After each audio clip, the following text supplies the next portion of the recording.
Praise lord. దేవుని ఉన్నతమైన నామమునకు మహిమ కలుగును గాక.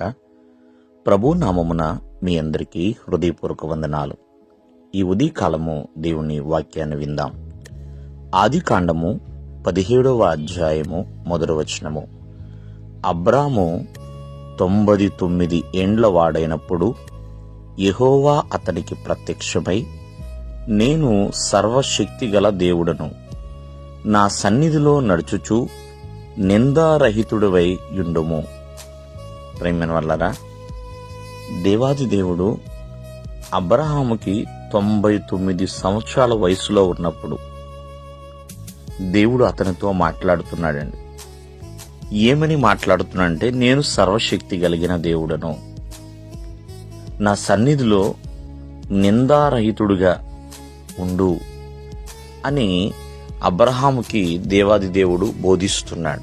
చూడండి, 99 సంవత్సరాల వయసులో ఉన్నప్పుడు కూడా అబ్రహాముతో దేవుడు మాట్లాడిన విధానం, ఆ వయసులో ఉన్నప్పుడు కూడా అబ్రహాముని దేవుడు కోరుకున్నట్లే ఉండమని చెప్తున్నాడు.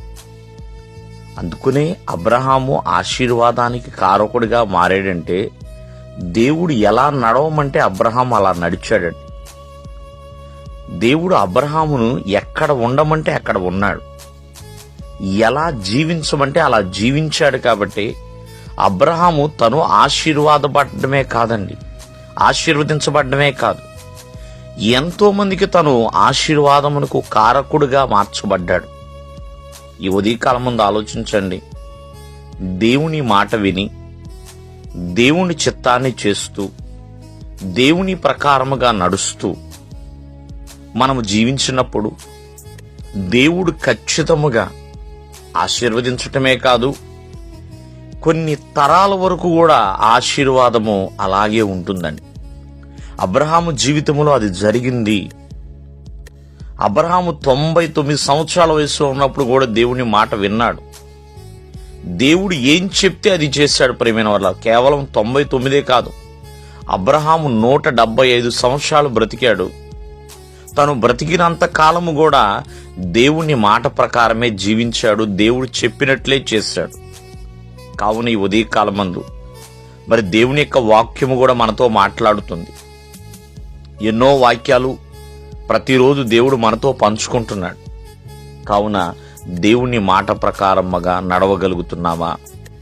దేవుడు చెప్పినట్లుగా చేయగలుగుతున్నామా? దేవుడు ఉన్న చోట, ఉండమన్న చోట ఉండగలుగుతున్నామా అనేది పరీక్షించుకోవాలి.